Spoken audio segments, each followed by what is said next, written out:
Friends, we have seen 6 functions of management, that is planning, organizing, staffing, directing, coordination and controlling. ये 6 के 6 functions हमने complete कर लिए। हमने हर एक फंक्शन का मीनिंग देखा, डेफिनेशन देखा और इंपॉर्टेंस देखा। ऐसे करके हमने 6 के 6 फंक्शंस कंप्लीट कर लिए। तो आज ये डिस्टिंग्विश मैं आपको दिखाने जा रहा हूं। ये 6 के 6 डिस्टिंग्विश मैंने साथ में ले लिए। एग्जाम में प्लानिंग ऑर्गेनाइजिंग भी आ सकता है, प्लानिंग डायरेक्टिंग भी आ सकता है, डायरेक्टिंग स्टाफिंग भी आ सकता है, कुछ भी आ सकता है। तो मैंने ये 6 फंक्शंस का डिस्टिंग्विश एक साथ ले लिया और मैंने कॉमन 5 पॉइंट्स लिए जो कि इंपॉर्टेंट है और मैंने 6 के 6 डिस्टिंग्विश को शॉर्ट में एक्सप्लेन किया। एकदम इजी आंसर है। Make sure you take a screenshot या फिर आप ये खुद डिस्टिंग्विश बनाओ अपने नोट। ठीक है, let's start. So distinguish between planning, organising, staffing, directing, coordination and controlling. याद रखना एग्जाम में 6 के 6 साथ में नहीं आएंगे, कोई भी दो पूछेंगे, या तो प्लानिंग ऑर्गेनाइजिंग या तो स्टाफिंग डायरेक्टिंग, वो उनके ऊपर डिपेंड करता है। ठीक है, तो सबसे पहला पॉइंट क्या है? मीनिंग। प्लानिंग का मीनिंग क्या है? Deciding in advance what to do. Planning का मीनिंग क्या है? Deciding in advance what to do, मतलब पहले ही डिसाइड करना हमें आगे क्या करना है। अब मीनिंग एक्चुअली बड़ा है कि deciding in advance what to do, how to do, when to do, who is to do it, लेकिन मैंने यहां पर सब आंसर्स शॉर्ट में लिखे। ठीक है, तो प्लानिंग का मतलब क्या है? Deciding in advance what to do. Organising, bringing the resources together. Organising मतलब क्या? Bringing the resources together. Staffing का मतलब है recruiting, selecting and training. Interview के लिए किसी को बुलाओ, इंटरव्यू से उन्हें सिलेक्ट करो, एक बार उन्हें सिलेक्ट कर लिया, उन्हें अपने ऑर्गेनाइजेशन में ट्रेनिंग दो, वो क्या हो गया? Staffing, recruiting, selecting and training. Directing का मीनिंग क्या है? Guiding the organisation. हमारे ऑर्गेनाइजेशन में जितने भी लोग काम करते हैं उन्हें गाइड करना, उन्हें गाइडेंस देना, उन्हें रास्ता दिखाना, वो क्या हो गया? डायरेक्टिंग। नेक्स्ट क्या है? Coordinating, integration and group activity. हमने जितने भी हमारे ऑर्गेनाइजेशन में लोग हैं उन सबको इंटीग्रेट करने का, उन सबको साथ में लाके काम करवाने का, वो क्या हो गया? कोऑर्डिनेटिंग। और लास्ट में क्या आता है? Controlling, steps to achieve desired results. जो हमने सोचा है, हमने जो प्लान बनाया था कि हमें ये अचीव करना है, उसे अचीव करना, वो क्या हो गया? कंट्रोलिंग। उसे अचीव कैसे करेंगे, कौन से स्टेप्स लेने चाहिए, वो क्या हो गया? कंट्रोलिंग। क्लियर? तो देखो सबका मीनिंग एकदम शॉर्ट में। प्लानिंग का क्या है? Deciding in advance what to do. Organising का है bringing the resources together. Staffing का है recruiting, selecting and training. Directing का है गाइडिंग द ऑर्गेनाइजेशन। कोऑर्डिनेटिंग का है इंटीग्रेशन एंड ग्रुप एक्टिविटी। और कंट्रोलिंग का है steps to achieve desired results. Is it clear? Point number 2, factors. अब याद रखना फैक्टर्स दो टाइप के होते हैं, एक इंटरनल फैक्टर, एक एक्सटर्नल फैक्टर। इंटरनल फैक्टर मतलब कंपनी के अंदर का फैक्टर, एक्सटर्नल फैक्टर मतलब कंपनी के बाहर का फैक्टर, मतलब मार्केट का फैक्टर। बरोबर? तो पहला क्या है? Planning. Planning internal and external factor है, मतलब प्लानिंग दोनों फैक्टर है, इंटरनल भी है एक्सटर्नल भी है। क्यों? क्योंकि हम हमारी कंपनी के लिए प्लान बनाते हैं, वो तो क्या हो गया? इंटरनल, क्योंकि हम सिर्फ हमारी कंपनी के लिए प्लान बना रहे हैं, हम किसी और के कंपनी के लिए प्लान नहीं बना रहे, हम सिर्फ हमारी कंपनी के लिए प्लान बना रहे, तो ये क्या हो गया? Internal factor. लेकिन ये एक्सटर्नल क्यों है? क्योंकि हम बाकी कंपनीज की सक्सेस या ग्रोथ देखेंगे, उनके कदम देखेंगे, उस हिसाब से हम प्लान बनाएंगे, हम पूरे मार्केट को रीड करेंगे, उस हिसाब से हम प्लान बनाएंगे, इसलिए क्या हो गया? External factor. तो प्लानिंग क्या है? Internal as well as external factor. Next, organising क्या है? Internal as well as external factor. Organising भी दोनों है। क्यों?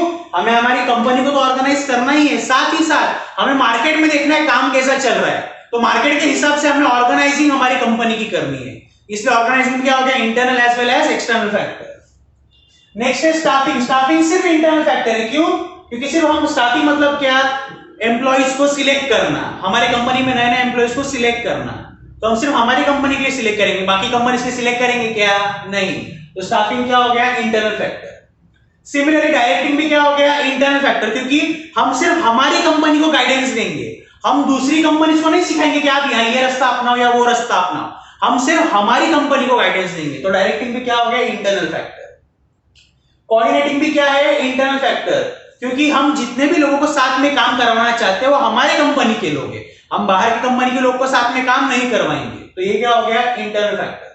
और लास्ट में क्या आता है? कंट्रोलिंग। ये भी क्या हो गया? इंटरनल फैक्टर, लेकिन साथ में एक्सटर्नल फैक्टर भी। क्यों? इंटरनल फैक्टर क्योंकि हमें हमारी कंपनी को कंट्रोल करना है, हमें हमारी कंपनी के स्टेप्स देखने के सही तरह से जा रहे हैं या नहीं, और एक्सटर्नल फैक्टर क्यों? हमें मार्केट को देखना है कि हमसे बाकी कंपनीज आगे तो नहीं निकल गए, बरोबर के नहीं? तो कंट्रोलिंग क्या हो गया? Internal and external. Point number 3, order. Order मतलब सबसे पहले क्या आएगा, सबसे बाद में क्या आएगा? तो हम सबको पता है सबसे पहले क्या आएगा? प्लानिंग। तो इसमें लिखा है देखो, planning is basic and primary function. Planning is basic and primary function. Primary मतलब फर्स्ट, सबसे पहला फंक्शन क्या है? प्लानिंग। ऑर्गेनाइजिंग क्या लिखा है? Based on planning. आपके प्लानिंग के ऊपर आपका ऑर्गेनाइजिंग डिपेंड करेगा, इसलिए क्या लिखा है? Based on planning. Similarly staffing क्या लिखा है? Based on organising.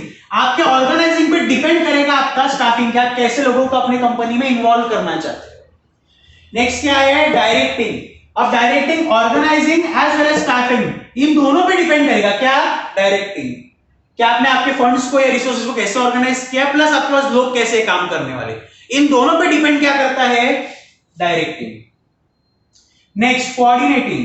कोऑर्डिनेटिंग में देखो क्या लिखा है? Important element of organising. In short coordinating किस पे डिपेंड करता है? ऑर्गेनाइजिंग पे। क्योंकि जैसे आपने अच्छे रिसोर्सेज ऑर्गेनाइज किए, सिमिलरली आपको कोऑर्डिनेटिंग में अच्छे रिसोर्सेज से कोऑर्डिनेटली मतलब एक तरह से काम करवाना है। तो कोऑर्डिनेशन किस पे डिपेंड करता है? डायरेक्टली ऑर्गेनाइजिंग के ऊपर।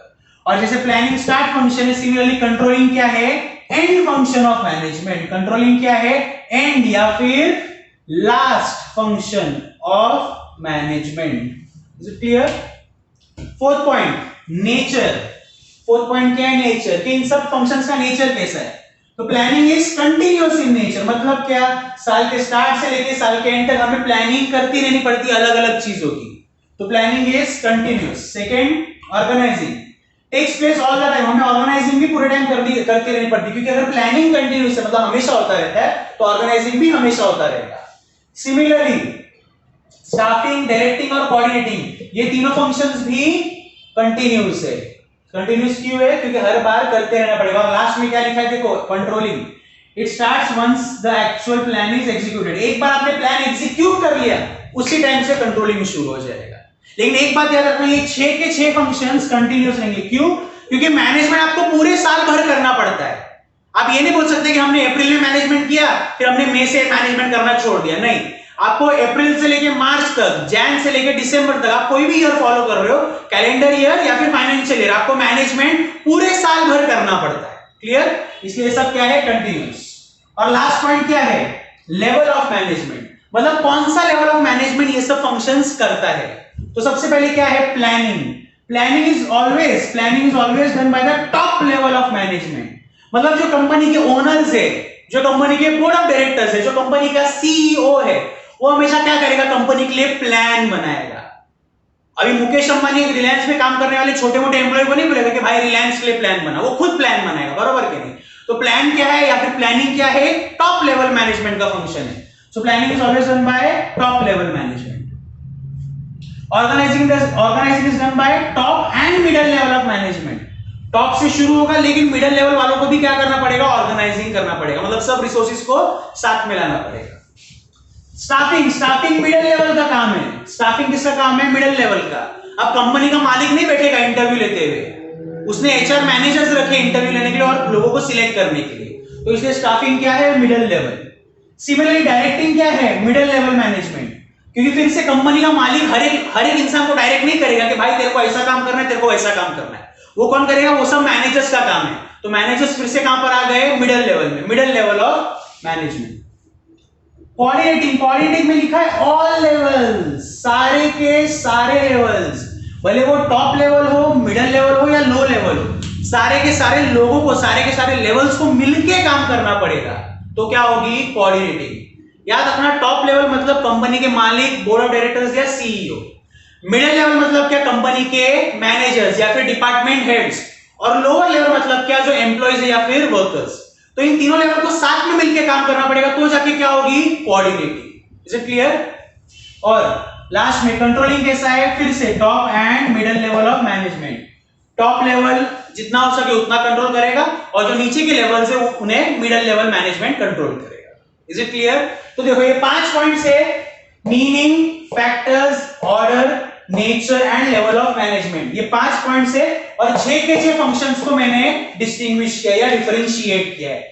एग्जाम में कोई भी 2 पूछे जा सकते हैं या मैक्सिमम 3 नहीं पूछे जाते, सिर्फ 2 ही पूछे जाते हैं, तो इन 6 में से कोई भी आपको 2 पूछे जा सकते हैं। तो ये मैंने शॉर्ट में एक डिस्टिंग्विश बनाया, एक साथ बना दिया ताकि अच्छे से आप प्रिपेयर कर सको, बरोबर। तो शॉर्ट में ये मैंने पॉइंट्स लिखे, पॉइंट अगर आपको समझ गए तो आप इन पॉइंट्स को अच्छे से एक्सप्लेन कर सकते हो, ठीक है।